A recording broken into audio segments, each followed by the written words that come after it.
Hello students, मैं अंकुर बबेले आप सभी का स्वागत करता हूं आपके अपने चैनल मैग्नेट ब्रेन्स हिंदी पर।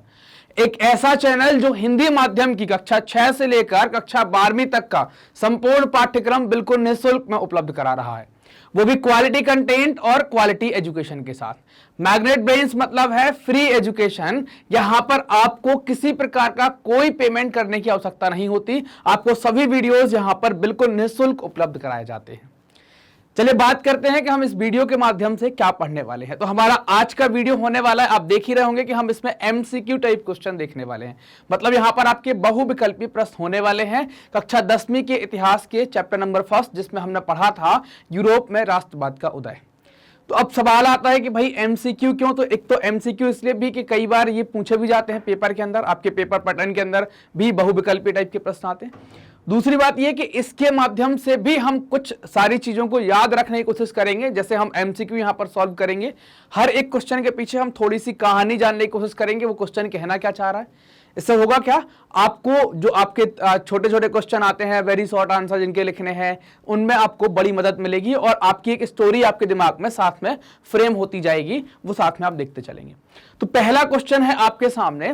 पहला क्वेश्चन क्या कहता है कि 1804 की है ना, 1804 की नागरिक संहिता को किस नाम से जाना जाता था?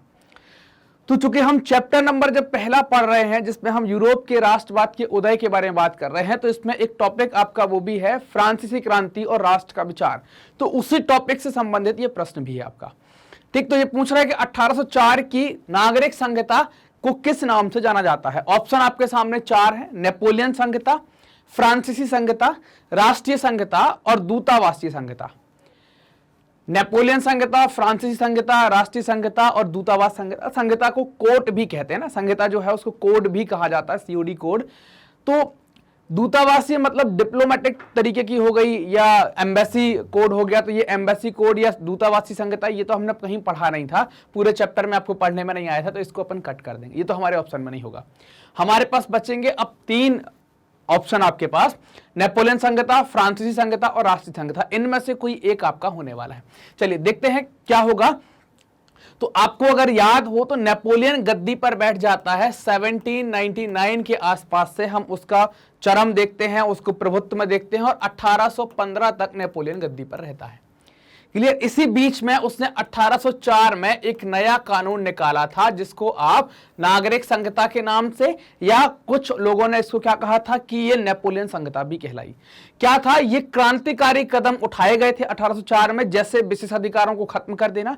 जो आप फ्रांस का समाज देखेंगे तो फ्रांस का समाज 3 वर्गों में बटा हुआ था। आपको पता होगा फ्रांस के समाज के बारे में कि ये 3 वर्गों में बटा था। कौन से 3 वर्ग बटे हुए थे? प्रथम एस्टेट, द्वितीय एस्टेट और तृतीय स्टेट, ये हमने देखा हुआ था। प्रथम स्टेट के अंदर पादरी वर्ग आता है, द्वितीय स्टेट के अंतर्गत कुलीन वर्ग आता था और तृतीय स्टेट के अंतर्गत सामान्य वर्ग या मध्य वर्ग आया करता था, जिसमें पादरी और कुलीन नहीं होंगे। और टैक्स भी किसके द्वारा चुकाया जा रहा था? इस तीसरे स्टेट के द्वारा। इन दोनों लोगों को कुछ विशेष अधिकार दिए गए थे। तो नेपोलियन ने ये विशेष अधिकार समाप्त कर दिए थे कि स्पेशल तरीके के जो अधिकार दिए गए हैं वो नहीं दिए जाएंगे। नाप तौल की एक सी प्रणाली वो चालू कर देगा, मुद्राओं को कम कर देगा। जो 30-32 प्रकार की मुद्रा की संख्या चलती थी, 2 प्रकार की मुद्राएं चल जाएंगी। तो नेपोलियन को महानतम सम्राटों में से आप कह सकते हैं कि फ्रांस का महानतम सम्राट है, जिसने अपने कार्यों से यूरोप के साथ ही साथ पूरे विश्व के इतिहास को प्रभावित किया। यूरोप के तो किया ही किया था। तो अब ये जो कोड हो गया वो किस नाम से जाना जाने लगा? तो इसको हम किस नाम से जानेंगे? नेपोलियन संहिता के नाम से जानेगा। आपका सही आंसर हो जाएगा आंसर नंबर या ऑप्शन नंबर फर्स्ट का नंबर का जो है वो सही आंसर हो जाएगा नेपोलियन संहिता। तो अब आपको ये याद रहेगा कि भाई नेपोलियन कौन था। तो नेपोलियन के बारे में हमने देख लिया कि भाई 1799 से गद्दी पर बैठा और 1815 तक गद्दी पर बैठता है। जब ये गद्दी पर आता है तो किसको रिप्लेस कर गद्दी पर बैठा हुआ था, है ना? तो इसने बूर्बो वंश के खानदान का शासन समाप्त कर दिया था। जैकोबिन क्लब वगैरह का भी हम जिक्र देखेंगे यहाँ पर। उनके बाद जैकोबिन क्लब में डिक्टेटरी शासन आता है, वो बहुत अस्थिर टाइप का था। तो नेपोलियन को मौका मिल जाता है, नेपोलियन गद्दी पर बैठ जाता है। 1815 इसका आखिरी साल है। यहां पर एक लड़ाई होगी जिसको कहते हैं हम वाटरलू की लड़ाई, और इस वाटरलू की लड़ाई में वो हार जाता है। और इस वाटरलू की लड़ाई पराजित हो जाने के बाद फ्रांस के साथ कौन सी संधि की जाती है? रूस, ऑस्ट्रिया, है ना, और प्रसा, इनके द्वारा कौन सी संधि की जाती है? इनके साथ होती है वियना संधि, है ना। वाटरलू की लड़ाई के बाद कौन सी संधि होगी? वियना संधि हो जाएगी। कौन सी संधि हो जाएगी इसके बाद? वियना संधि हो जाएगी। क्लियर?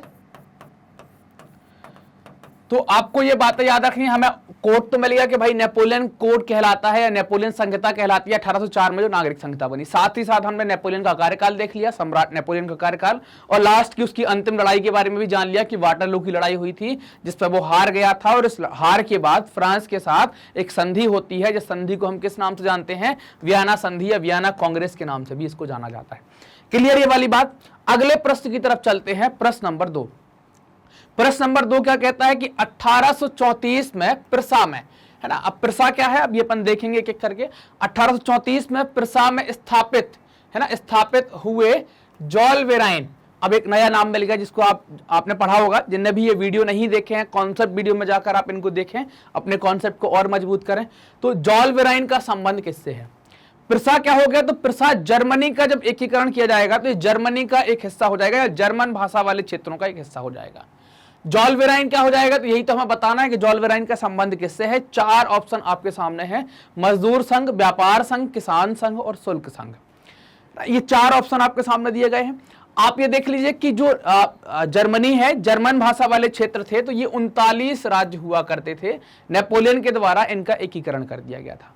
यहां पर क्या है, इन 39 के 39 में जो जर्मन भाषा के राज्य थे, इन सभी राज्यों में अपने अलग सीमाएं, मतलब सीमा शुल्क चलते थे, अपनी अलग मुद्राएं चलती थी, इनकी अपनी अलग माप तौल की व्यवस्था थी, और छोटे छोटे से राज्य थे। मान लीजिए इतने सर्किल के अंदर अपन ने क्या कर दिया कि पूरे 39 बना दिए। अब आप यहां से व्यापार करने और यहां तक गए, हो सकता कि आपने बीच में 10-11 जगह 10-11 स्टेट को बदल दिया, तो हर जगह पर आपको 5% के आसपास क्या लग जाएगा? टैक्स लग जाएगा। हर जगह का मीटर अलग, हर जगह का लीटर अलग, हर जगह का वेट अलग। तो इससे व्यापारियों को समस्या हो रही थी, व्यापार बहुत तेजी से बढ़ नहीं पा रहा था। तो क्या बनाया गया? ये इस चीज को लेकर, या ये जो समस्या है जिसमें टैक्स वाली बात है, तो इन चीजों को, जो शुल्क अवरोध हैं, जो टैक्स देना पड़ रहा है, जो रुकावटें आ रही हैं शुल्क में, उन सबको खत्म करने के लिए एक चीज बनाई गई जिसको कहा गया शुल्क संघ।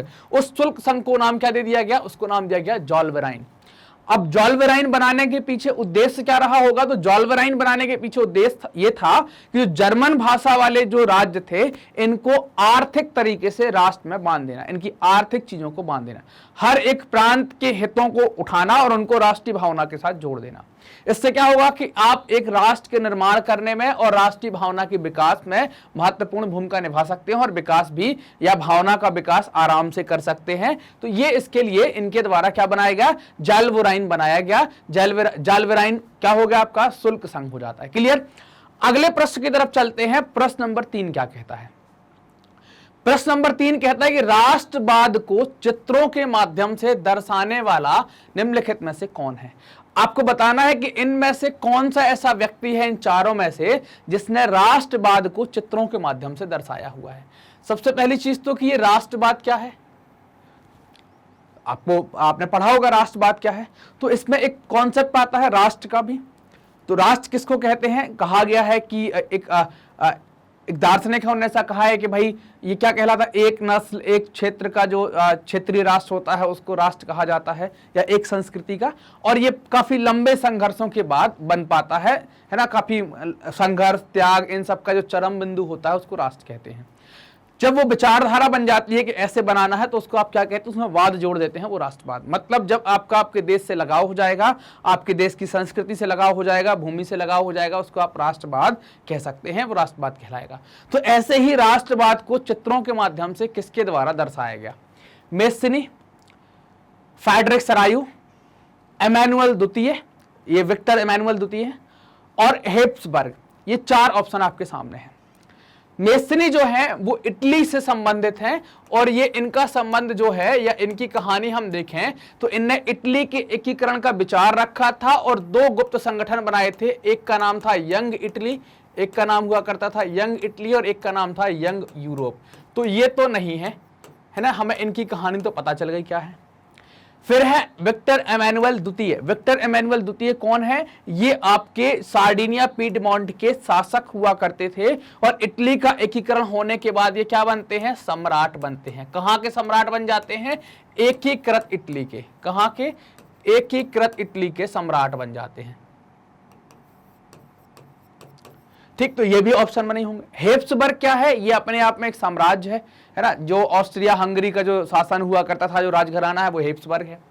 एक ऑप्शन बच जाता है, फिर यही होगा आपका सही आंसर। क्या हो सकता है? फ्रेडरिक सरायु जो है वो आपका सही ऑप्शन होगा। अब इसमें देखिए कि फ्रेडरिक सरायु ने कैसे चित्र बनाए। तो फ्रेडरिक सरायु के द्वारा कुल 4 चित्र बनाए गए हैं, जिनमें उन्होंने अपने राष्ट्रवाद को प्रकट किया है। पहला चित्र जो है आपकी बुक के अंदर भी दिया गया है, ऐसे इनके द्वारा 4 चित्र। तो पहला चित्र आपने देखा होगा, उस चित्र में क्या है कि आपको 3-4 चीजें देखने को मिलेंगी चित्र के अंदर। कौन कौन सी? सबसे पहले तो ऊपर कौन मिलेगा? ईसा मसीह, ईसा मसीह, और कौन मिलेंगे? फरिश्ते साथ में, है ना, ये ऊपर होंगे आसमान में, है ना, इनको आसमान में कर देते हैं अपन। और धरती पर कौन मिलेगा? तो धरती पर एक देवी की प्रतिमा मिलेगी, जिसको क्या कहा जाएगा? स्वतंत्रता की देवी कहा जाएगा। क्या कहा जाएगा? स्वतंत्रता की देवी, है ना, क्या कह रहे अपन इनको? स्वतंत्रता की देवी।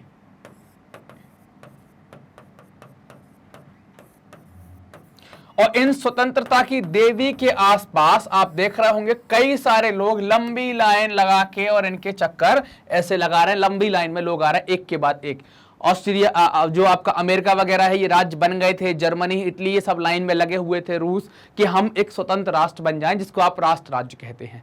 तो इनका जो पहला चित्र है उसमें यही देखा हुआ था कि ईसा मसीह फरिश्ते ऊपर से आशीर्वाद दे रहे हैं, स्वतंत्रता की देवी जो है वो नीचे उनकी मूर्ति खड़ी हुई है, उनके सामने सभी लोग वंदना कर रहे हैं, उनकी पूजा कर रहे हैं।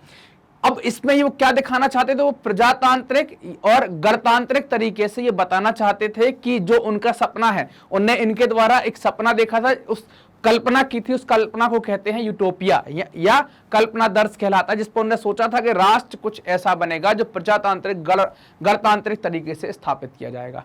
तो ये फ्रेडरिक सरायु हैं जिन्हें राष्ट्रवाद को चित्रों के माध्यम से बताया हुआ था।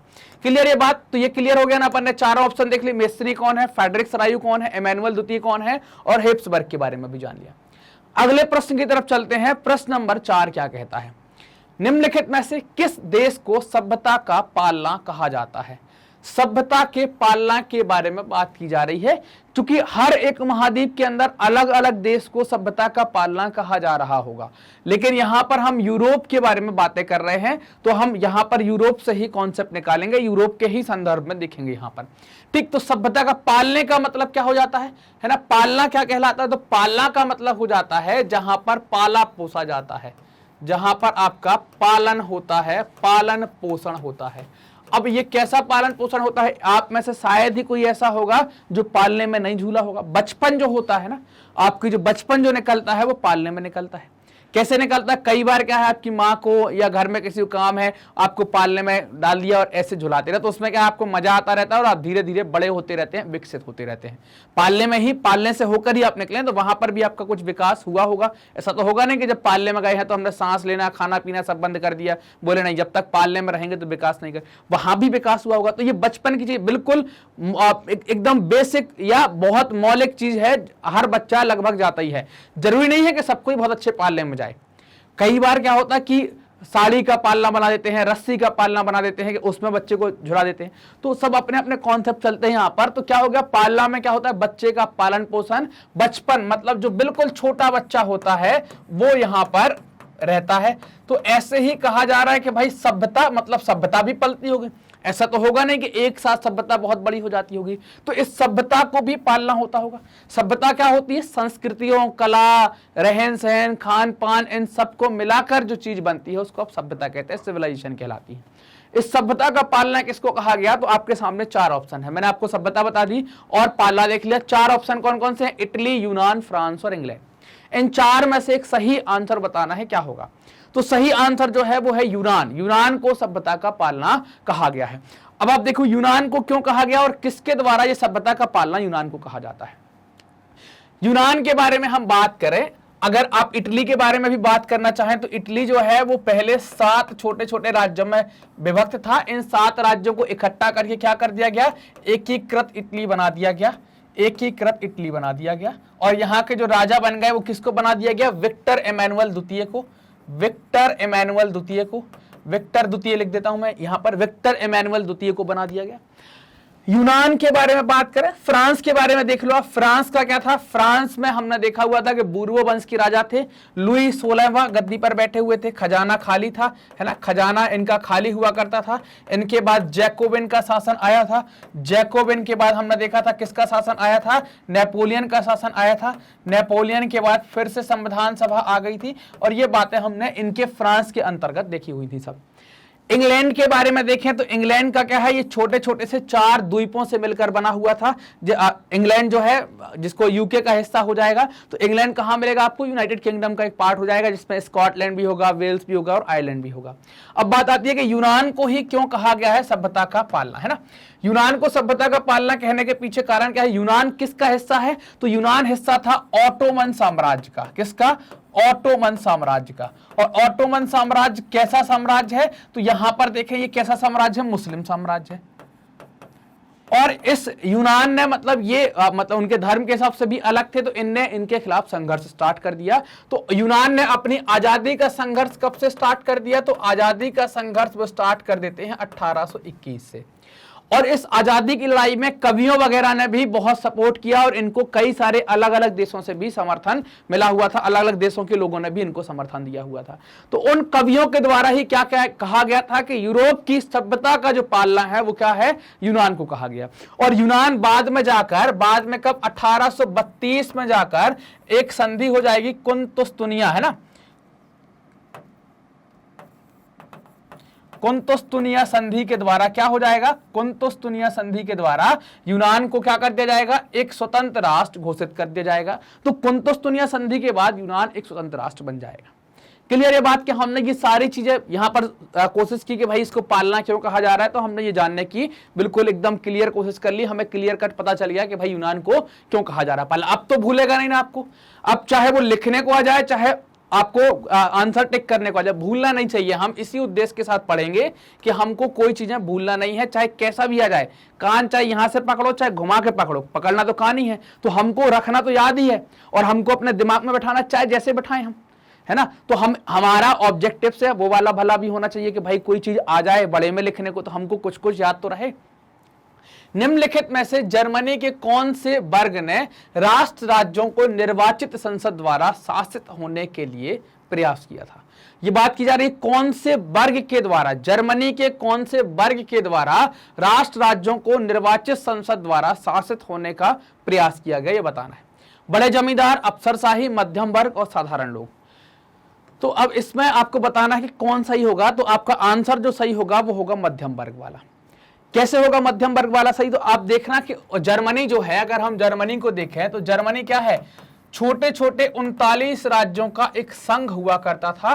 तो यहां पर मध्यम वर्ग के लोगों ने क्या कर दिया कि इन 39 राज्यों को इकट्ठा करके और यहां पर एक निर्वाचित संसद, जिसमें लगभग 830-831 निर्वाचित मेंबर वहां पर भेजे गए, और इनके द्वारा शासन करने के लिए कहा गया कि इनसे ही हमारा जर्मनी क्या होगा, शासित होगा। लेकिन ये बात किसको पसंद नहीं आई, ये बात राजा को पसंद नहीं आई, और राजा को और फौज को। तो राजा ने फौज की मदद से इस कॉन्सेप्ट को क्या किया, कुचलवा दिया।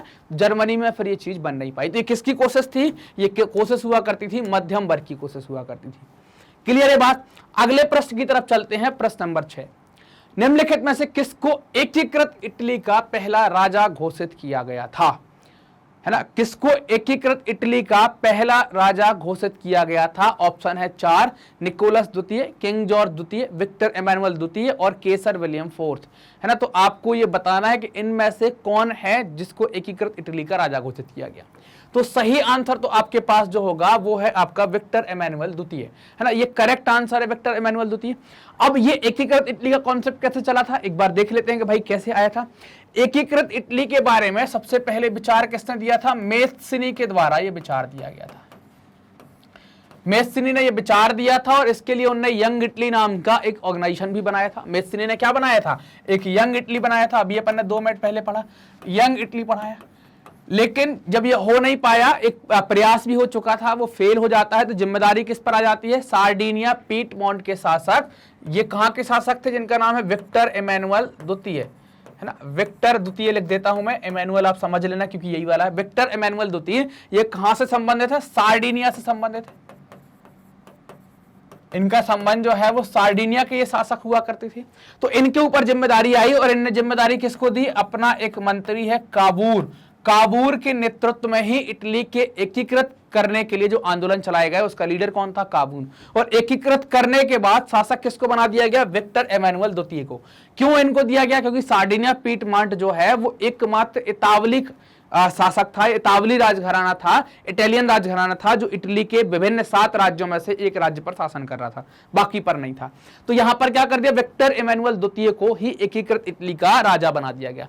क्लियर ये बात कि भाई कॉन्सेप्ट किसने दिया? तो मेस्सीने ने दिया। मेस्सीने के बाद फिर ये विचार किसके पास आया? तो सार्डिनिया के शासक ने जिम्मेदारी ली और उनके एक मंत्री हैं काबूर। काबूर ने ये सारा नेतृत्व चलाया। जब एकीकृत हो गया तो राजा किसको बना दिया गया? राजा बनाया गया विक्टर एमानुएल द्वितीय को। निम्नलिखित में से कौन बाल्कन क्षेत्र के निवासी थे? अब बाल्कन क्षेत्र जो है ना वो बहुत बड़ा है, उसमें 10-11 कंट्रियां आपको देखने को मिलेंगी, 10-12 देश आपको देखने को मिलेंगे। और बाल्कन क्षेत्र का बहुत सारा इलाका आपको किसमें देखने को मिलेगा? ऑटोमन साम्राज्य के अंतर्गत। तो इस बाल्कन क्षेत्र में रहने वाले लोग जो हैं उनको क्या कहा जाता है? उनको स्लाव कहा जाता है ना। बाल्कन क्षेत्र के निवासी जो है वो स्लाव कहलाते हैं। और इन स्लावों में भी क्या होगा? जो कि ऑटोमन साम्राज्य के अंतर्गत थे, तो इसमें रूमानी कल्पनावाद या रूमानी राष्ट्रवाद आ जाएगा इनके अंदर। तो ये क्या होंगे? ऑटोमन साम्राज्य से स्वतंत्र होना स्टार्ट कर देंगे। क्लियर?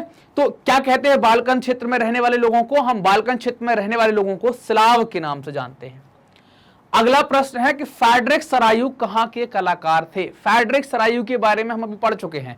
आपने देखा है कि हमने फ्रेडरिक सरायू के 4 चित्रों के बारे में देखा हुआ था, जिसपे हमने पहले चित्र की चर्चा भी की। प्रजातांत्रिक गणराज्य के बारे में भी हमने कॉन्सेप्ट देखा हुआ था। तो ये कहां के थे? तो इनका जो संबंध है वो आपको बताना है। 4 ऑप्शन है, संयुक्त राज्य अमेरिका, फ्रांस, स्विट्जरलैंड और आयरलैंड। तो इनका संबंध जो है वो फ्रांस से है। ये फ्रांस के एक कलाकार थे, है ना, जहां पर इनके द्वारा अपने चित्रों के माध्यम से गणतंत्र के बारे में अपना एक कल्पना दर्श यूटोपिया इनके द्वारा प्रस्तुत किया गया था। अगला प्रश्न है प्रश्न नंबर 9, विश्वकोश नामक ग्रंथ की रचना किसके द्वारा की गई? विश्वकोश को कहते हैं इंसाइक्लोपीडिया, जिसमें आपने देखी होगी किताबें, कई बार आपने कई सारी चीजें भी देखी होंगी। विज्ञान का इंसाइक्लोपीडिया, सामाजिक विज्ञान का इंसाइक्लोपीडिया, मैथ का इंसाइक्लोपीडिया। तो एक इस इंसाइक्लोपीडिया क्यों कह रहे हैं? क्योंकि एक शब्द पहले आ चुका था जिसको कहते हैं इंसाइक्लोपीडिया, जिसका हिंदी में अर्थ होता है विश्वकोश। विश्वकोश का मतलब क्या कि आपको उसमें दुनिया भर की सारी जानकारी मिल जाएगी, जो खास खास जानकारी होगी उस किताब के अंदर कंपाइल करके रखी गई होगी। तो ऐसी विश्वकोश नामक ग्रंथ या इंसाइक्लोपीडिया नामक बुक किसके द्वारा लिखी गई या किसकी रचना होती थी? तो ये दिदरो की रचना होती थी, है ना। दिदरो के द्वारा इनको बनाया गया। रूसो के द्वारा जो किताब लिखी गई है उसको हम दी सोशल कॉन्ट्रैक्ट के नाम से जानते हैं। जो रूसो है ना, इनके द्वारा जो बुक लिखी गई है उसको दी सोशल कॉन्ट्रैक्ट के नाम से हम जानते हैं। अगला प्रश्न है, जर्मनी के एकीकरण की आधारशिला किसने रखी थी? मतलब बेस कौन तैयार करके चला गया था जर्मनी के एकीकरण का, ये आपको बताना है ना। किसके द्वारा आधारशिला रखी गई? नेपोलियन के द्वारा, विलियम प्रथम के द्वारा, बिस्मार्क के द्वारा और नेपोलियन बोनापार्ट के द्वारा।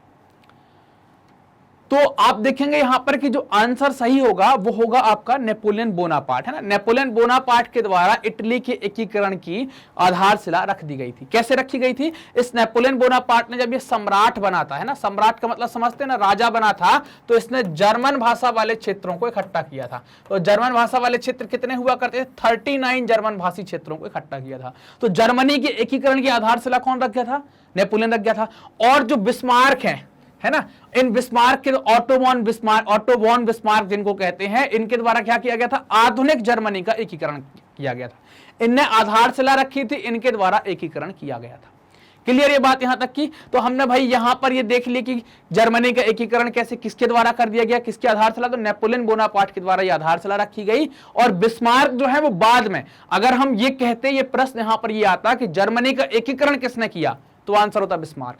लेकिन आधारशिला, फाउंडेशन, नींव किसने डाली, ये पूछा जा रहा है, तो इसके लिए हम नेपोलियन बोनापार्ट। यहां आधारशिला की जगह यह भी आ सकता है नींव किसने डाली, कि नींव किसने रखी, तो आपको फिर उसमें भी क्या है, सही आंसर क्या होगा? नेपोलियन बोनापार्ट ही आपका यहां पर सही आंसर हो जाएगा। क्लियर ये बात यहां पर?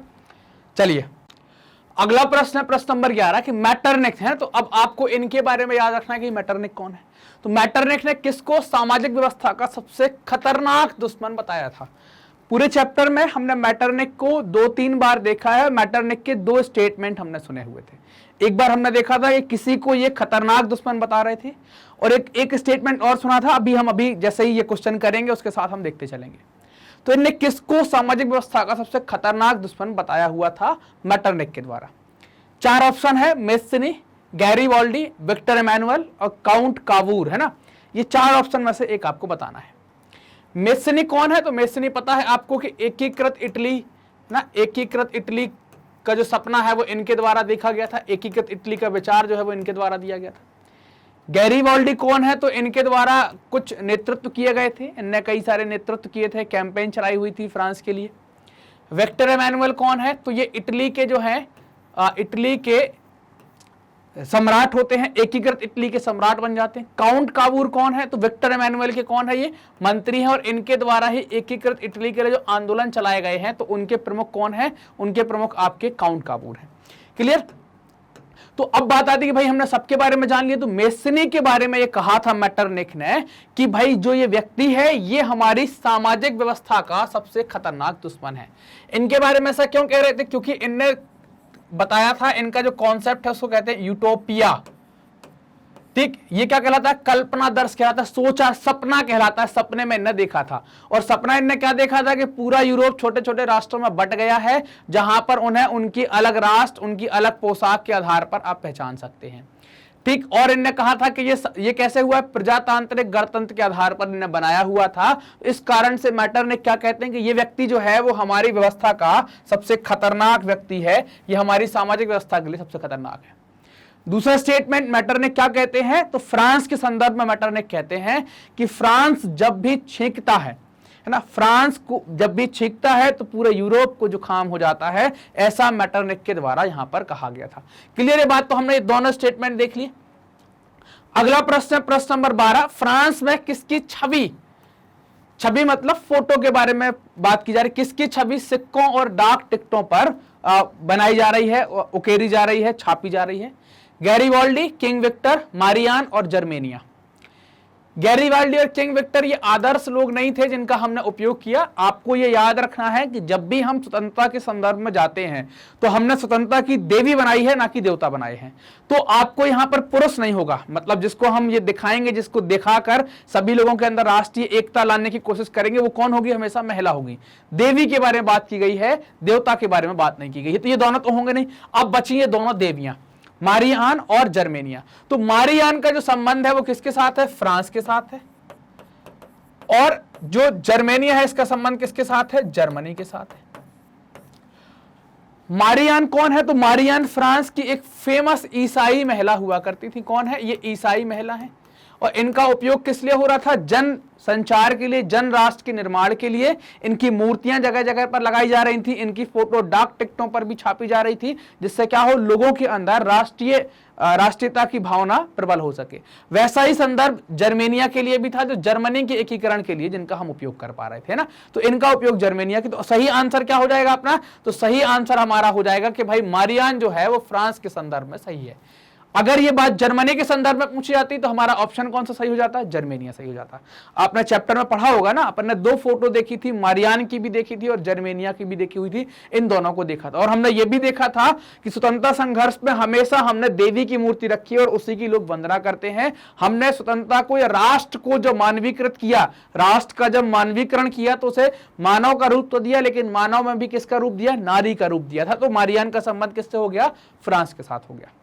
अगला प्रश्न है प्रश्न नंबर 13, आंखों पर पट्टी बांधे हुए, तराजू लिए हुए महिला किस बात का प्रतीक है? यहां पर भी महिला जाती हैं, वो किस बात का प्रतीक है? एक तराजू लिए हैं, ऐसी तराजू ऐसी होती ना, ऐसी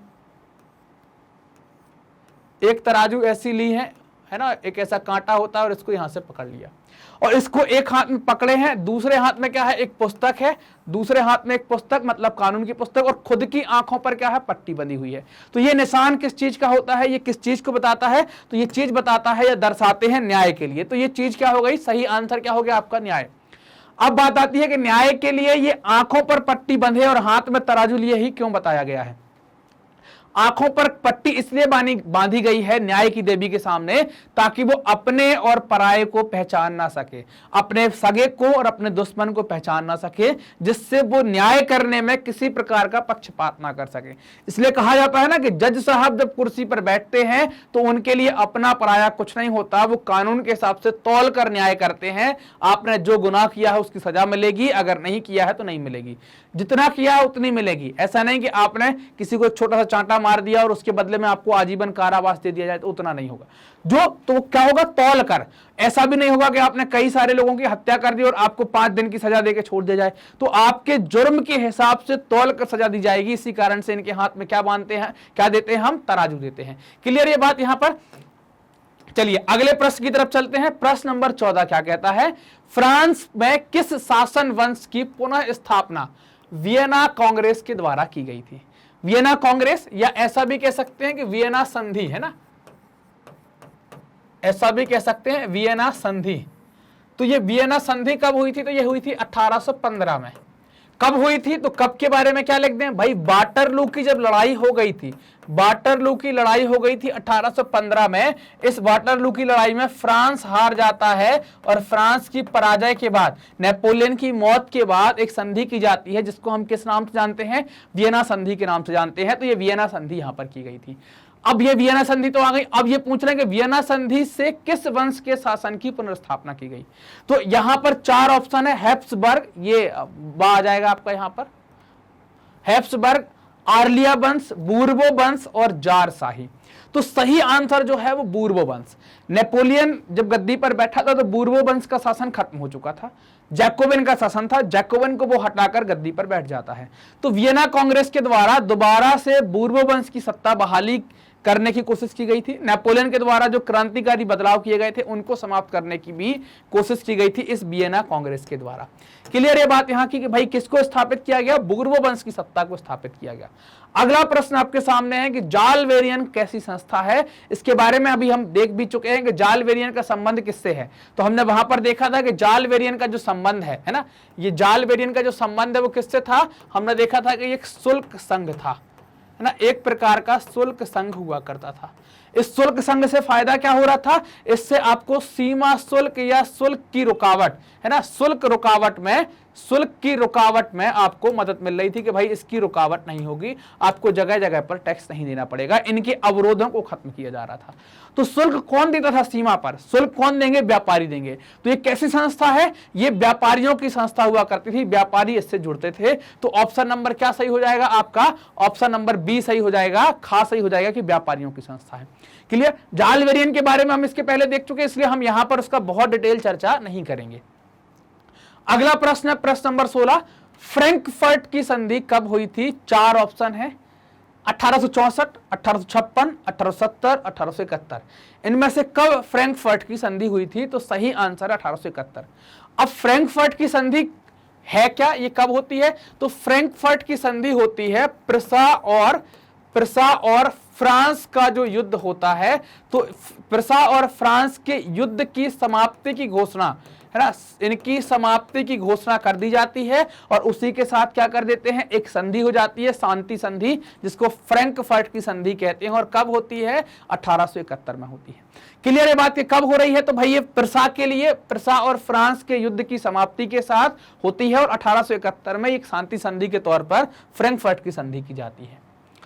अगला ऑप्शन है या अगला प्रश्न है प्रश्न नंबर 17, इटली और जर्मनी वर्तमान में किस महादेश के अंतर्गत आते हैं या किस महाद्वीप के अंतर्गत आते हैं? ना, आप इसको देश भी कह सकते हैं और इसको महाद्वीप भी कह सकते हैं, दोनों सही बातें हैं, है ना। कि किस महाद्वीप के अंतर्गत आता है वो भी सही बात है, महादेश भी पूछ सकते हैं किस महादेश के अंतर्गत आते हैं वो भी सही बात है। ऑप्शन है 4, उत्तरी अमेरिका, दक्षिण अमेरिका, यूरोप और पश्चिमी एशिया। क्योंकि आपको पता है चैप्टर ही कौन सा पढ़ रहे हैं, यूरोप में राष्ट्रवाद का उदय, तो सही आंसर क्या होगा? यूरोप होगा, है ना। ये किसके हिस्से है या किस महाद्वीप का हिस्सा है या किस महाद्वीप के देश है? यूरोप महाद्वीप के ये देश हैं, हमको ये बात पता है यहां पर। क्लियर? अगला प्रश्न, इटली एवं जर्मनी के एकीकरण के विरुद्ध निम्न में से कौन था? मतलब ऐसा कौन सा देश था जो इन दोनों का एकीकरण नहीं चाहता था? इंग्लैंड, रूस, ऑस्ट्रिया और प्रसा। इटली और जर्मनी का एकीकरण आप देखेंगे दोनों का एकीकरण लगभग आसपास हो पाता है। मैं आपको फिर से दोनों देशों के बारे में थोड़ी जानकारी देता हूं, इटली और जर्मनी के बारे में। जर्मनी की जिम्मेदारी आती है यहाँ के एक राज्य प्रसा के ऊपर, और प्रसा ने ये जिम्मेदारी ली कि हम जर्मनी का एकीकरण करेंगे। जर्मनी का एकीकरण कर दिया जाता है। एकीकरण में जो भूमिका निभाते हैं यहाँ पर निभाते हैं कौन? बिस्मार्क, है ना। बिस्मार्क के द्वारा यहाँ पर भूमिका निभाई जाती है, और विलियम को, है ना, काइजर विलियम द्वितीय को, काइजर विलियम को यहाँ पर क्या करते हैं, यहाँ का काइजर विलियम फोर्थ शायद, है ना, विलियम को हम क्या करते हैं, यहाँ का शासक बनाते हैं। इटली के एकीकरण के लिए कौन सा राज्य आता है? सार्डिनिया राज्य जो है, सार्डिनिया या पीडमांट जिसको कहते हैं, सार्डिनिया पीडमांट, है ना, सार्डिनिया पीडमांट। और यहां का जो एक मंत्री है जिसको कहते हैं काबूर, काबूर ने जिम्मेदारी ली थी, और यहाँ के राजा हैं विक्टर एमैनुअल। तो इटली के एकीकरण के बाद जो राजा बने थे उनका नाम था विक्टर एमैनुअल द्वितीय, और जर्मनी के एकीकरण के बाद जो राजा बने थे वो थे आपके कौन? विलियम। तो ये यहाँ पर हमने व्यवस्था देखी। यहाँ पर एकीकरण की भूमिका किसने निभाई थी? इटली की काबूर ने, और जर्मनी में किसने निभाई थी? बिस्मार्क के द्वारा निभाई गई थी। तो इन दोनों राज्यों के एकीकरण के विरुद्ध कौन था? तो ऑस्ट्रिया जो है वो इन दोनों राज्यों के एकीकरण के विरुद्ध हुआ करता था। क्लियर? क्यों था? क्योंकि कुछ कुछ राज्य उसका भी ऑस्ट्रिया साम्राज्य का भी हिस्सा लगता था सब जगह पर, तो इनको थोड़ी सा गड़बड़ लग रहा था कि यार ये ना हो जाए। काउंट काबूर को विक्टर एमैनुअल ने किस पद पर नियुक्त किया था? है ना। काउंट काबूर कौन हो गए? तो ये काउंट काबूर ये वही व्यक्ति हैं जो इटली के एकीकरण के लिए जिम्मेदार थे, है ना। इटली के एकीकरण का, इटली का एकीकरण का नेतृत्व इन्होंने किया था। और विक्टर एमैनुअल कौन है? एकीकृत इटली के क्या हो जाते हैं? ये सम्राट हो जाते हैं। ये हमको सारी बातें पता है। तो काउंट काबूर को विक्टर एमैनुअल ने क्या बनाया था? तो आपने पढ़ा होगा, इनको मंत्री प्रमुख कहा जाता है, मंत्रियों के प्रमुख। तो मंत्रियों के प्रमुख को क्या कहते हैं? सेनापति कहते हैं क्या? नहीं। फ्रांस में राजदूत कहते हैं क्या? नहीं।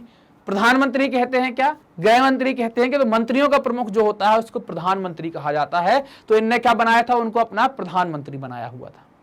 अगला प्रश्न है प्रश्न नंबर 20, चार्टिस्ट आंदोलन कहां हुआ था? ये बताना है चार्टिस्ट आंदोलन। ऑप्शन है फ्रांस, ऑस्ट्रिया, हंगरी और इंग्लैंड। तो इसका संबंध जो है वो इंग्लैंड से है। इंग्लैंड में यहाँ की मजदूर वर्ग, जो कमजोर वर्ग है, उनके द्वारा आंदोलन किया गया था। तो इसको ये कहां से संबंधित है? आपका इंग्लैंड से संबंधित है। वहां के जो मजदूर वर्ग के द्वारा जो आंदोलन किया गया उसको क्या कहते हैं? चार्टिस्ट आंदोलन कहते हैं यहाँ पर। ठीक, तो ये वाली बात क्लियर है। अगला प्रश्न है प्रश्न नंबर 21, यूनान को एक स्वतंत्र राष्ट्र घोषित किया गया था। आपको ये बताना है कि यूनान को एक स्वतंत्र राष्ट्र घोषित किया गया था। यूनान क्या है? तो यूनान के बारे में हमने बहुत अच्छे से देखा हुआ था, पढ़ा हुआ था, अभी भी हमने एक बार बात कर ली थी। यूनान कहां पर है ना? यूनान आप यूरोप का ही एक देश है। यूनान किसका हिस्सा हुआ करता था? तो यूनान ऑटोमन एम्पायर का हिस्सा हुआ करता था। किसका था? ऑटोमन साम्राज्य का हिस्सा था। ऑटोमन साम्राज्य का हिस्सा था। इसने संघर्ष कब स्टार्ट कर दिया? तो ऑटोमन साम्राज्य से अलग होने के लिए संघर्ष स्टार्ट कर दिया 1821 में। आजादी कब मिल जाती है? तो आजादी मिल जाती है इसको, कब मिल जाती है आजादी? 1832 में। कब मिलती है? 1832 में। कुंतुस्तुनिया या कुस्तुस्तुनिया, जिसको आप कुंतुस्तुनिया संधि के द्वारा ये आजादी इनको मिल जाती है। तो 1832 में वो संधि होती है जिसको हम कुंतुस्तुनिया संधि के नाम से जानते हैं। तो सही आंसर आपका क्या हो जाएगा? सही आंसर हो जाएगा आपका 1832, जहां के साथ ही यूनान क्या हो जाता है? इसको स्वतंत्र राष्ट्र घोषित कर दिया जाता है। कभी पूछ लें कि भाई यूनान स्वतंत्र राष्ट्र बनने के पहले किसका हिस्सा था? तो यूनान स्वतंत्र राष्ट्र बनने के पहले किसका हिस्सा था? ऑटोमन साम्राज्य का हिस्सा था।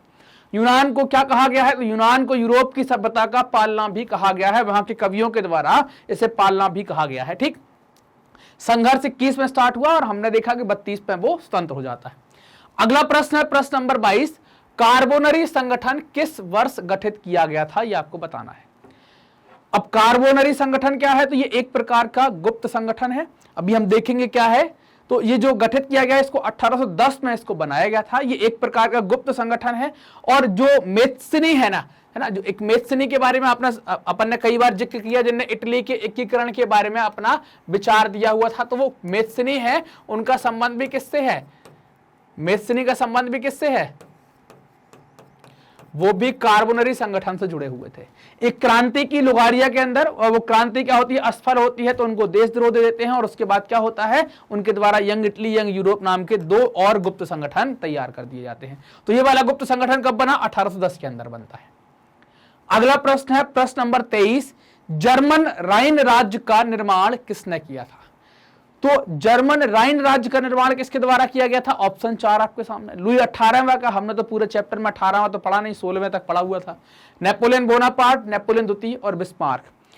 बिस्मार्क को हम जानते हैं जर्मनी के एकीकरण के रूप में, तो ये तो था नहीं राज्य बनाने के लिए। नेपोलियन द्वितीय भी हमने पूरे चैप्टर में भी ऐसा नाम नहीं देखा, तो ये भी नहीं होगा, और 18 भी नहीं होगा। तो बचा कौन सा? ऑप्शन नंबर 2 जो है वो बचा हुआ है, नेपोलियन बोनापार्ट। क्लियर? तो सही आंसर क्या है? Napoleon Bonaparte.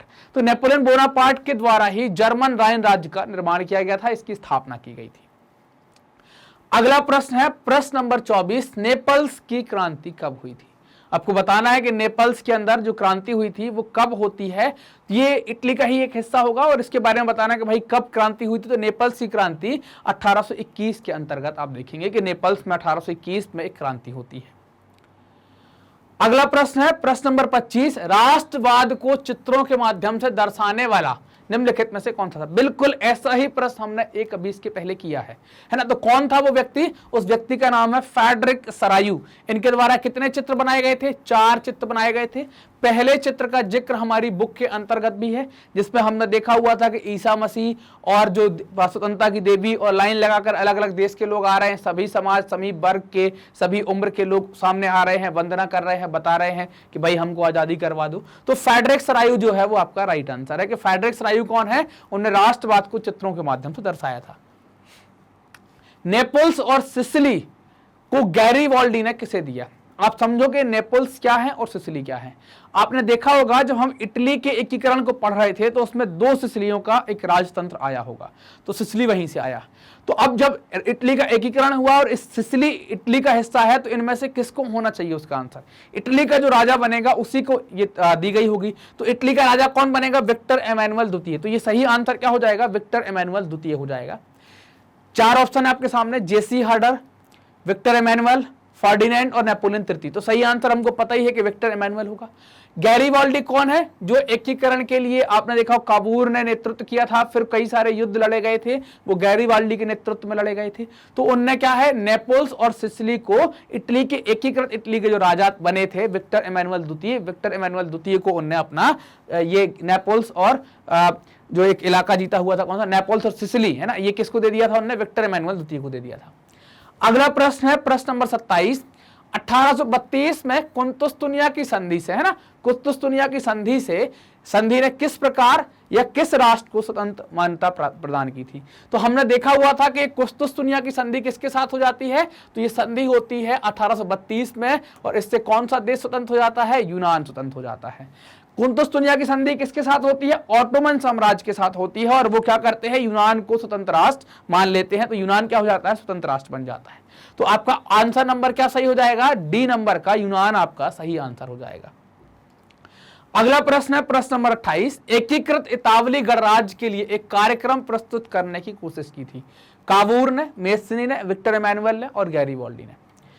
कावूर कौन है? तो कावूर ने जो एकीकृत इटली के लिए जो आंदोलन हुए थे, है ना, उन आंदोलन का क्या किया था? नेतृत्व किया था। उनका क्या किया था? नेतृत्व किया था। मेस्सिनी कौन है? इनके द्वारा विचार दिया गया था। किसका? ये विचार दिया था इनने एकीकृत इटली का। किसका दिया था? एकीकृत इटली का इनके द्वारा विचार दिया गया था। विक्टर एमानुएल कौन है? तो विक्टर एमानुएल द्वितीय ये है कि एकीकृत इटली के क्या होते हैं? सम्राट होते हैं। तो ये क्या है? सम्राट है। और गैरीवाल्डी क्या है? तो इनने युद्ध लड़े थे, युद्धों में इनने नेतृत्व किया हुआ था। तो गैरीवाल्डी का संबंध कुछ वैसे है। तो ये 4 लोग हैं। अब इनमें आपको समझ में आ ही गया होगा कि कार्यक्रम किसने प्रस्तुत किया था। तो कार्यक्रम प्रस्तुत करने वाले व्यक्ति कौन है? मेस्सिनी है। तो सही आंसर क्या हो जाएगा? बी या ख नंबर का आपका सही आंसर हो जाएगा। अगला प्रश्न है प्रश्न नंबर 29, 1789 में फ्रांस की क्रांति के समय फ्रांस का शासक कौन था? मतलब जब फ्रांस की क्रांति हो रही थी उस टाइम पर फ्रांस का राजा कौन था? लुई 14वां, लुई 16वां, लुई 15वां और नेपोलियन। नेपोलियन तो हमको पता है कब बनेगा, जब ये लुई हुई चले जाएंगे, लुई के बाद जैकोबिन आ जाएंगे, जैकोबिन को खत्म करके नेपोलियन बनेगा, ये बात सही है। तो हमको एक तो पता चल गया, बाकी के 3 कि 14, 15, 16 में से कौन होगा हम ये देखते हैं। तो आपको याद होगा कि हमने देखा था कि मैरी एंटोनेट जो इनकी पत्नी हुआ करती थी लुई की, तो वो कौन से लुई थे? वो लुई थे 16वें नंबर के, 16वां लुई 16वां गद्दी पर बैठे थे। शायद याद हो आपको, मैं बता दूं कि ये बूर्बो वंश से संबंधित हैं, 1774 में गद्दी पर बैठते हैं। और इसके बाद आपने देखा था खजाना इनको खाली मिला था, खजाना खाली मिला था और खजाने को भरने के लिए इन्हें क्या किया था? टैक्स लगाने की कोशिश की थी। और टैक्स अपनी मर्जी से लगा नहीं सकते, इनको क्या करना पड़ रहा था? एस्टेट जनरल की क्या करनी पड़ रही थी? इनको बैठक बुलानी पड़ रही थी। वो बैठक बुलाई, उसमें तीनों एस्टेट गए थे। तीनों एस्टेट मतलब कौन कौन सा? पहला, दूसरा और तीसरा, जिसमें कुलीन, पादरी और मध्यम वर्ग के लोग गए थे। मध्यम वर्ग के लोगों ने मांग क्या कर दी थी कि भाई सभी से आप मत दिलवाओ। हर एक में कितने थे? 300, 300 और 600, मतलब टोटल 1200 मेंबर थे। तो इन्हें हर बोला था कि हर मेंबर से वोट डलवाओ। तो तीसरे एस्टेट की इस मांग को सम्राट ने अस्वीकार कर दिया था। बाद में तीसरा एस्टेट क्या हुआ? उसने खुद को नेशनल असेंबली घोषित किया और क्रांति कर दी थी। ये शायद घटनाएं आपको यहां पर याद रही होंगी। ठीक, तो इसका कौन हो गए? लुई 16वां थे जब वहां पर क्रांति होती है, तो लुई 16वां शासक थे। टाइथ क्या है? ये किस प्रकार का कर है? तो टाइथ जो है एक कर है, मतलब ये तो समझ में आ गया कि कर है, तो कर तो हो गई, सब में लगा है। व्यापारिक कर है, नमक कर है, उपज कर है, धार्मिक कर है। तो ये टाइथ जो है वो एक प्रकार का धार्मिक कर है। धार्मिक कर का मतलब क्या है? इस कर को चर्च के द्वारा लिया जा रहा है। हालांकि ये कैसे लिया जाएगा? चर्च जो ले रही है, जो आपका उपज होती है, उस उपज का 10वां हिस्सा ये लेगी, है ना। तो उपज का 10वां हिस्सा लेगी, तो उपज से तो ले रही है, लेकिन उपज क्या कर रही है? धर्म के नाम पर वो कर ले रही है। इस कारण से इसको क्या कह दिया? धार्मिक कर। कुछ लोग इसको उपज कर भी बता सकते हैं, क्यों? क्योंकि बोले उपज से, तो सारे कर तो किसान ही देते थे ना। तीसरा स्टेट तो सारे क्या हो गए आपके? ये उपज से ही जाते थे। लेकिन इसका स्वभाव कैसा था? धर्म के नाम पर दिया गया कर था। इस कारण से इसको क्या कह रहे थे? इस कारण से आपका ये क्या कहला रहा था? धार्मिक कर कहला रहा था। क्लियर ये बात यहां तक की? अगला प्रश्न, प्रथम एस्टेट क्या कहलाते हैं? तो अब इसमें 3-4 ऑप्शन है, कुलीन, पादरी, दास और कृषक। तो अब ये प्रथम एस्टेट क्या है, द्वितीय एस्टेट क्या है, तृतीय एस्टेट क्या है? तो ये कहां से एस्टेट संबंधित है? तो इनका संबंध है फ्रांस के समाज से। फ्रांस का जो समाज है उसका वर्गीकरण कैसे था? 3 एस्टेट के अंदर था। प्रथम एस्टेट, द्वितीय एस्टेट और तृतीय एस्टेट, 3 एस्टेट के अंदर था। प्रथम एस्टेट के अंतर्गत किसको डाला था? पादरी वर्ग को रखा गया था, ये विशेषाधिकार प्राप्त वर्ग था। द्वितीय एस्टेट के अंतर्गत किसको डाला था? कुलीन वर्ग को रखा गया था, है ना। द्वितीय एस्टेट के अंतर्गत कौन था? कुलीन वर्ग था।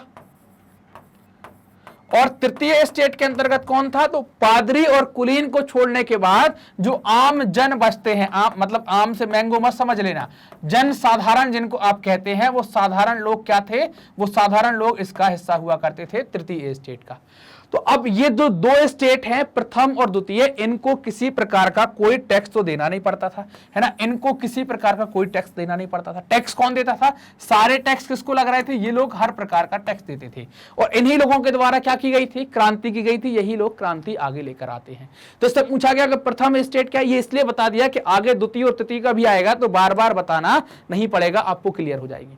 तो अब प्रथम स्टेट में कौन थे? क्लियर है। तो प्रथम स्टेट में पादरी थे। द्वितीय स्टेट में कौन थे? कुलीन। तृतीय स्टेट में कौन थे? पादरी, कुलीन को छोड़कर सब जो भी बचता है समाज में, वो सब तृतीय स्टेट के अंतर्गत आ जाता है। क्लियर ये बात? अगला प्रश्न, प्रश्न नंबर 32 क्या कहता है कि टाइल क्या है? तो आपने जब अपनी बुक पढ़ी होगी तो आपने 2-3 प्रकार की कर के बारे में बात की थी, तो ये भी एक कर का प्रकार था, है ना। अभी हमने कर एक देख लिया था, एक टैक्स देख लिया था। कौन सा टैक्स देखा हुआ था? हमने टैक्स देखा था यहां पर, है ना। एक कर हमने देखा था जिसको हमने कहा था टाइथ। आपको याद होगा टाइथ को क्या कहा गया था? कि ये क्या है? एक प्रकार का आपका धार्मिक कर है। किसके द्वारा लिया जा रहा है? चर्च के द्वारा लिया जा रहा है। और कितना हिस्सा? 10वां हिस्सा। आपकी कमाई का 10वां हिस्सा चर्च ले जा रही है। ये धार्मिक कर है। टाइल क्या है? कई सारी जगह इसको टैली भी कहा गया है। टाइल क्या है? टाइल आपका एक कर है जो प्रत्यक्ष तरीके से लिया जा रहा है। भूमि कर आपका हो जाएगा, सीधे आपसे टैक्स ले लिया जा रहा है। अप्रत्यक्ष कर, डायरेक्ट टैक्स जिसको कहते हैं, वो एक डायरेक्ट टैक्स है। तो इसका सही आंसर क्या हो जाएगा, ये भूमि कर है ना, जमीन के बदले में लिया जाने वाला एक प्रत्यक्ष कर जिसको आप टाइल के नाम से जानते हैं।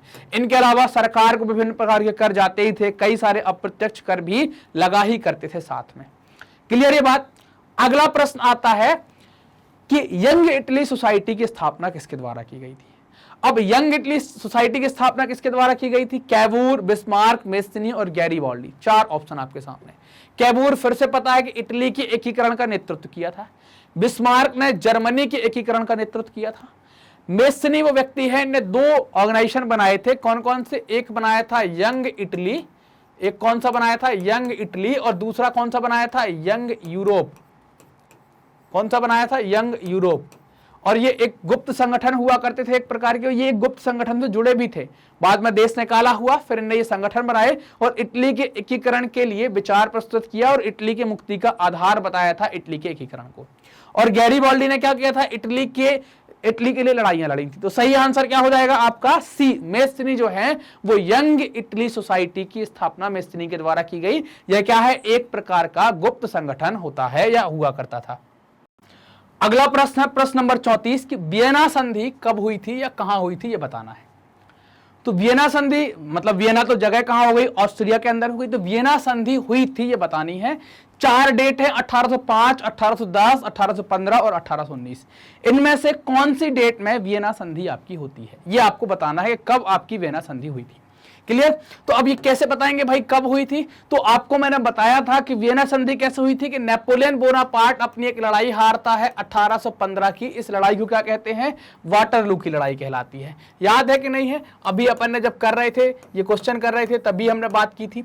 तो वाटरलू की लड़ाई कहलाती है। और इस वाटरलू की लड़ाई के बाद ही 1815 में जो प्रसा, ऑस्ट्रिया और रूस है, इनने मिलकर फ्रांस के साथ एक संधि की थी। उस संधि को क्या कहते हैं, उस समझौते को शांति समझौता या वियना संधि भी कहा जाता है। तो कब हुई थी ये, 1815 में हुई थी। तो करेक्ट आंसर क्या हो जाएगा आपका, 1815 करेक्ट आंसर हो जाएगा। क्लियर ये बात यहां तक की। अगला प्रश्न है, अगला प्रश्न क्या कहता है, प्रश्न नंबर 35, सामाजिक उपबंध द सोशल कॉन्ट्रैक्ट नामक बुक किसके द्वारा लिखी गई है। ऑप्शन है रूसो, मॉन्टेस्क्यू, नेकर और दिदरो। इनमें से बताना है कौन से व्यक्ति के द्वारा सोशल कॉन्ट्रैक्ट लिखी गई है। सोशल कॉन्ट्रैक्ट में राजनीतिक सुधारों और क्रांतियों को प्रेरित करने वाली एक किताब हुआ करती थी। राइटर इसके रूसो हैं, रूसो के द्वारा यह किताब लिखी गई है। मॉन्टेस्क्यू क्या है, मॉन्टेस्क्यू ने शायद विभाजन वाला सिद्धांत दिया है। दिदरो इनने आपको विश्वकोश या इंसाइक्लोपीडिया वाली बुक हमने देखी थी कि इनके द्वारा इंसाइक्लोपीडिया बनाया गया था। तो द सोशल कॉन्ट्रैक्ट या सामाजिक उपबंध किसके द्वारा लिखी गई है, रूसो के द्वारा लिखी गई किताब है। अगला प्रश्न है प्रश्न नंबर 36, क्या कहता है, किसने कहा था कि फ्रांस जब छींकता है तो पूरे यूरोप को जुकाम हो जाता है। मैंने आपको बताया था जब मैटरनिख ने कुछ कहा था मेस्सिनी के बारे में, उसी टाइम पर मैंने आपको ये वाला स्टेटमेंट भी बताया था कि मैटरनिख ने ऐसा भी कहा था। 4 ऑप्शन है, बिस्मार्क, मैटरनिख, गैरीबाल्डी और मेस्सिनी। तो इनमें से कौन है वो व्यक्ति, मैटरनिख है। मैटरनिख के द्वारा ये कहा गया था कि भाई मैटरनिख ने इनके लिए भी कुछ कहा था, इनको बहुत बेकार बताया था, सामाजिक व्यवस्था का दुश्मन बताया था सबसे। और उसी के बाद हमने देखा था कि मैटरनिख ने क्या बता दिया था कि भाई जब फ्रांस छींकता है तो पूरे यूरोप को जुकाम हो जाता है, मतलब सभी यूरोप के सभी देश उससे प्रभावित हो जाते हैं, असर सब पर देखने को मिलता है। अगला प्रश्न नंबर 37 कहता है कि मैटरनिख कौन है, इनके बारे में बताना है। ऑप्शन है ऑस्ट्रिया का चांसलर, प्रसा का चांसलर, फ्रांस का सम्राट, रूस का जार। इनमें से कौन है मैटरनिख, मैटरनिख कौन था ये बताना है। तो ये ऑस्ट्रिया के चांसलर हैं। तो सही आंसर क्या है आपका, पहला वाला सही है कि ये ऑस्ट्रिया से संबंधित हैं और वहां के चांसलर थे। बैंक ऑफ फ्रांस की स्थापना किसके द्वारा की गई है। बैंक ऑफ फ्रांस मतलब फ्रांस का एक सेंट्रल बैंक हो जाएगा, फ्रांस का क्या हो जाएगा आपका केंद्रीय बैंक हो जाएगा। और ये क्यों की गई थी, तो आपने देखा था कि जो नेपोलियन बोनापार्ट था उसने कई सारे काम ऐसे किए थे कि जो 39 संघ थे इनमें शुल्क को भी प्रभावित ना किया जाए, शुल्क को अवरोध खत्म करने के लिए जैल्वोराइन बनाया था, मैट्रिक प्रणाली अपना देगा, माप तौल की एक सी प्रणाली अपना देगा। तो बैंक ऑफ फ्रांस की स्थापना भी किसके द्वारा कर दी गई, बैंक ऑफ फ्रांस की स्थापना भी नेपोलियन बोनापार्ट के द्वारा की गई। तो सही आंसर क्या है, option number A Napoleon Bonaparte. ये एक प्राइवेट तरीके की संस्था थी लेकिन ये एक केंद्रीकृत था, ये पूरे फ्रांस के अंदर, पेरिस के अंदर इसको स्थापित किया गया था, जिसे बैंक ऑफ फ्रांस कहा गया था। अगला प्रश्न है प्रश्न नंबर 39, मानव और नागरिक अधिकारों की घोषणा किस सभा ने की थी? कौन सी सभा करेगी? तो ये किसके द्वारा? नेशनल कन्वेंशन के द्वारा, व्यवस्थापिका सभा के द्वारा, डायरेक्टरी के द्वारा, संविधान सभा के द्वारा। डायरेक्टरी तो क्या है कि भाई ये एक 5 लोगों का एक समूह था, कार्यपालिका के तरीके से काम करती थी और ये संभालने का काम कर रही थी, कोई घोषणा नहीं की, ये नहीं होगा। नेशनल कन्वेंशन किसको कहा गया? नेशनल असेंबली को ही नेशनल कन्वेंशन कहा गया, ये भी नहीं थी। व्यवस्थापिका ये हमने पढ़ा भी नहीं था, तो ये भी नहीं थी। बचा हुआ क्या है आपका? संविधान सभा। जब संविधान सभा बनी तो उसने ही ये घोषणा की थी कि भाई हम लोगों को, मानवों को और नागरिक अधिकार देंगे, ऐसी घोषणा संविधान सभा के द्वारा की जाती है। क्लियर? अगला प्रश्न है प्रश्न नंबर 40, क्रांति के बाद नाप तौल की कौन सी प्रणाली लागू की गई थी? क्रांति के बाद नाप तौल की एक सी प्रणाली सब जगह पर लागू की गई, तो उसमें ऑप्शन 4 है, नेपोलियन कोड नहीं, प्राचीन प्रणाली, मैट्रिक प्रणाली, या इनमें से कोई नहीं। तो हम 3 पकड़ते हैं, अभी इसको भूल जाते हैं ना कि ये होगा कि नहीं, पहले हम 3 निकालते हैं, अगर तीनों नहीं होंगे तो फिर ये होगा। नेपोलियन कोड, या जिसको आप नेपोलियन संहिता कहते हैं, 1804 में बनी थी, इसको नागरिक संहिता भी कहते हैं। उसमें मैट्रिक प्रणाली वाली, उसमें नापतोल की कौन सी प्रणाली अपनाई जाए, उसमें ये कानून था, उसके अंतर्गत बताई गई चीजें थी कि हम ये अपनाएंगे।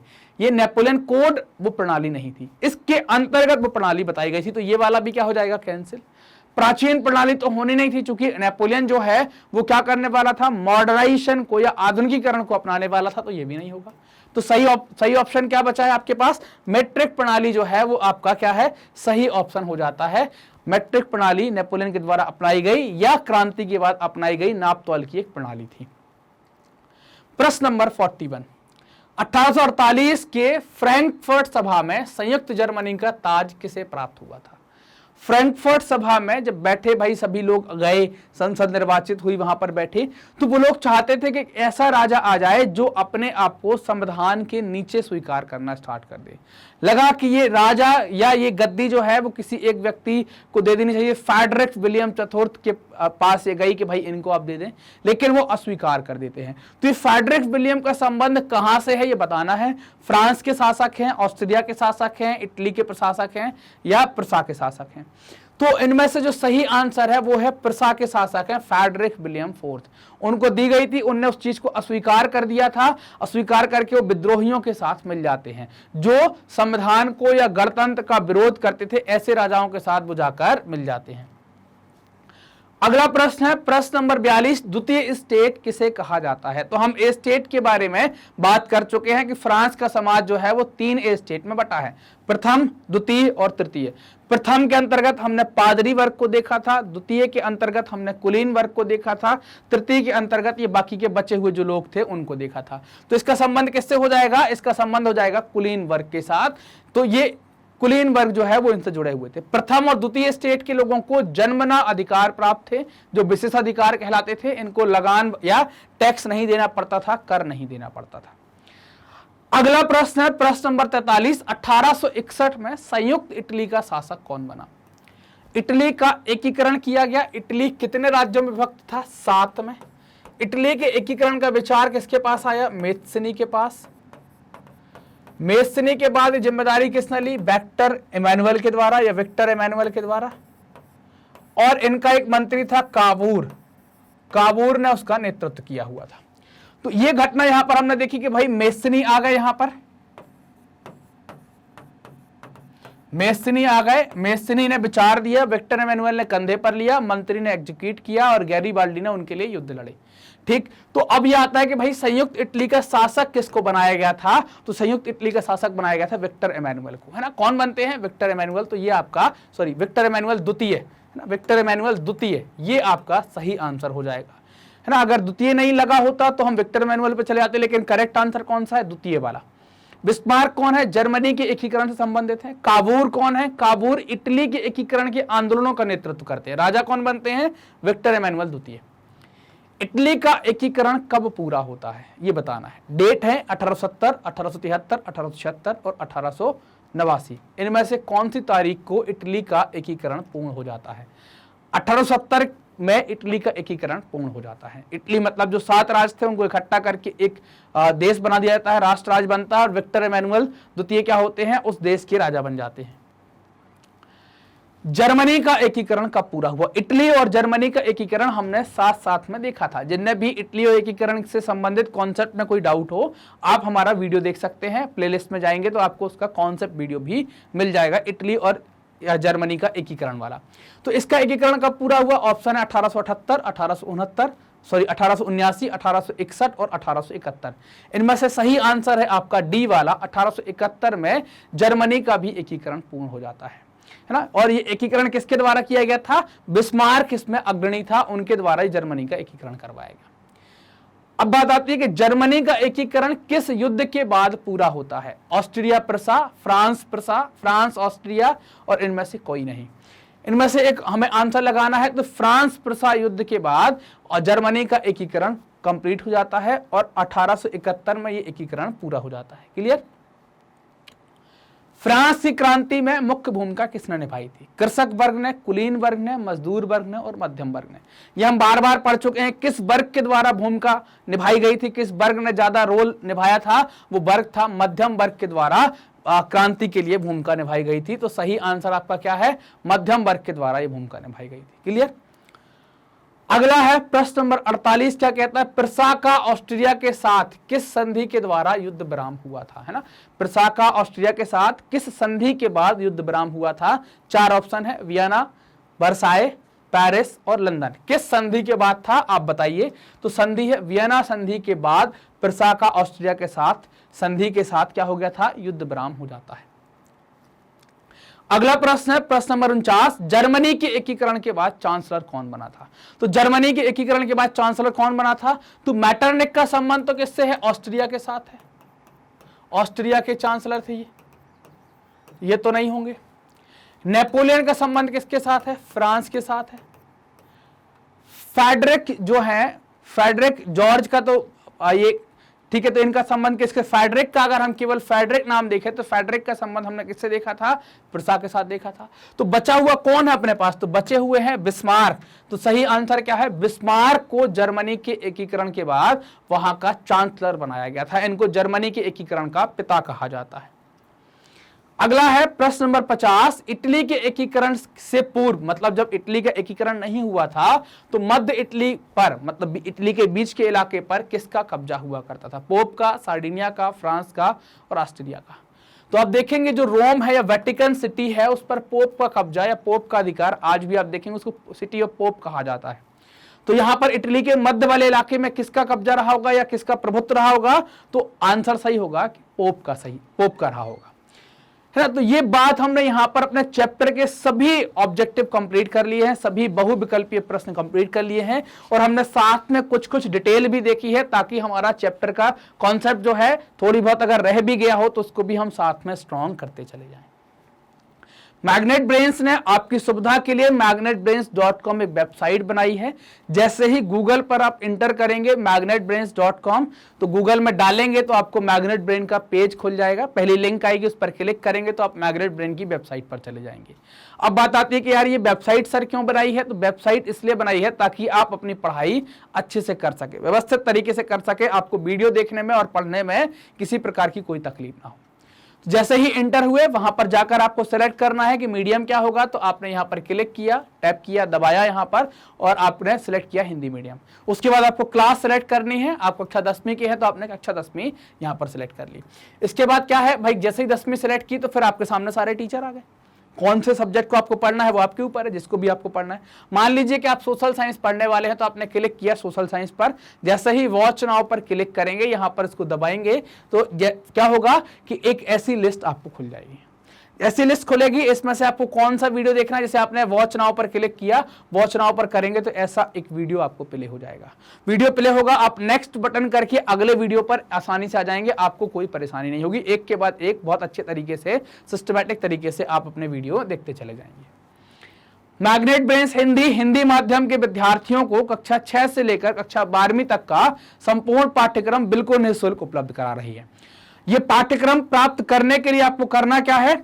आपको मैग्नेट ब्रेन्स हिंदी से जुड़ना है। जुड़ने के लिए आप मैग्नेट ब्रेन्स हिंदी को सब्सक्राइब करें, जो भी सेशंस होते हैं उसको लाइक करें, इस सेशन को भी जल्दी से लाइक कर दें और अपने दोस्तों के साथ शेयर करें।